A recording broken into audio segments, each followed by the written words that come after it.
যাচ্ছি পাবলিক বাসে। আজকে আমার প্রথম এক্সপিরিয়েন্স এরকম পাবলিকলি মানুষের সাথে এঙ্গেজ করার যেই আইডিয়াটা।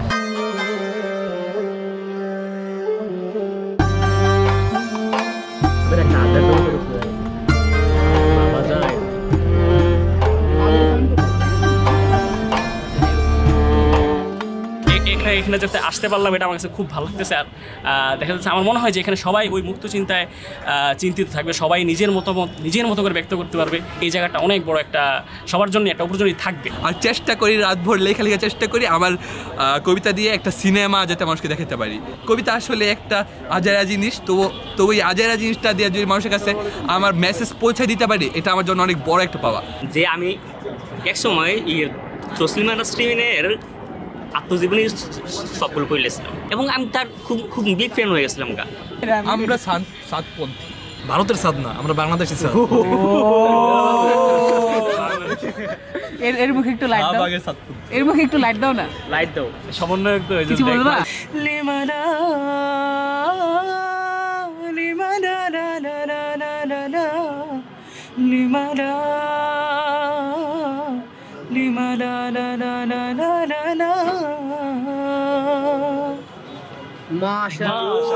ওনার আজকে ওনার পিছিয়ে নামাজ পড়ে ওনার কোরআন তেলাওয়াতের ফ্যান হয়ে গেছি। ওয়াইদা কিলা শুযু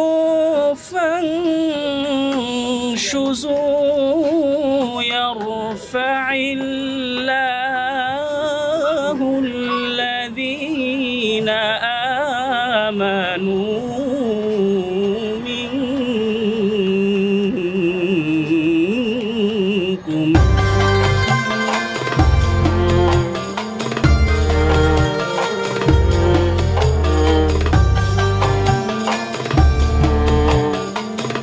ভাই আমাদের আসছেন হচ্ছে শরীয়তপুর থেকে, ইজ নট ফ্রম ঢাকা। তো আজকে হচ্ছে বাকিটা ওই বলুক। আপনি এরপর দেখলাম যে আপনার সাথে হইলো দেখা করার সুযোগ আছে। এখন তো জ্ঞানী মানুষদের সাথে ওইভাবে কেউ দেখা করতে হইলে তো যে একটা লাগে, পেমেন্ট লাগে, কিন্তু আমি পেমেন্ট ছাড়াই দেখা করতে পারবো। মানে খুবই শুকরিয়া আদায় আল্লাহর রূপে। আমার আইডিওলজি যদি ভালো হয়, আমার আচরণের মাধ্যমে, আমার কর্মের মাধ্যমে মানুষ ইনফ্লুয়েন্স হইতেই পারে, স্বাভাবিক। আল্লাহ রাসূল যেটা সবসময় ফোকাস করছেন, কখনো কারোর উপর জোরপূর্বক কোনো কিছু চাপায় দেন নাই। তিনি সবসময় কী করছেন, তার যেই এসেন্সটা আছে, আল্লাহ তাআলা তার যা শিখাই দিয়েছেন সেটা তিনি প্রচার করছেন এবং সেইটা তার কর্মের মাধ্যমে প্রকাশ পাইছে। তিনি আলামিন ছিলেন, তিনি বিশ্বস্ত ছিলেন, তিনি লিডার ছিলেন, তিনি লিড দিয়েছেন পুরা একটা বিশাল কমিউনিটিকে, বিশাল একটা জনগোষ্ঠীকে। সো তিনি কিন্তু জোরপূর্বক কোনো সময় কোনো কিছু চাপায় দেন না। কেউ আমরা দেখাইতেও পারবে না, বলতেও পারবো না। যদি বলে থাকেন সেইটার আপনার বুঝার ভুল, মেটাফরিক্যাল কোনো অর্থের কারণে আপনি বুঝতে ভুল হয়েছে। ইসলাম নিয়ে আমার অপিনিয়ন পার্সোনালি হচ্ছে যে ইসলাম ভুল, এটা আমি মানতে নারাজ। আমি বলতে চাই যে আমি বুঝি না, আমার বুঝার ভুল আছে, আমার বুঝার কমতি আছে। That can be happen.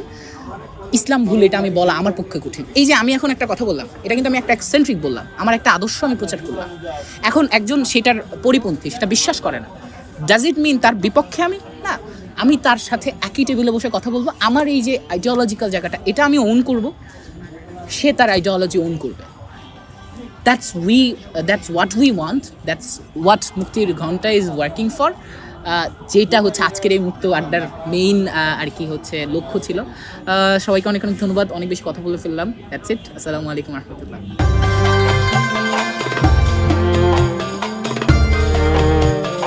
আচ্ছা ভাই, আপনি তো গান করেন, কেন করেন গান ভাই? আমরা তো সবাই চাই যে যাই করি মানুষের জন্য করি, দুনিয়ার জন্য করি, পৃথিবীর জন্য করি।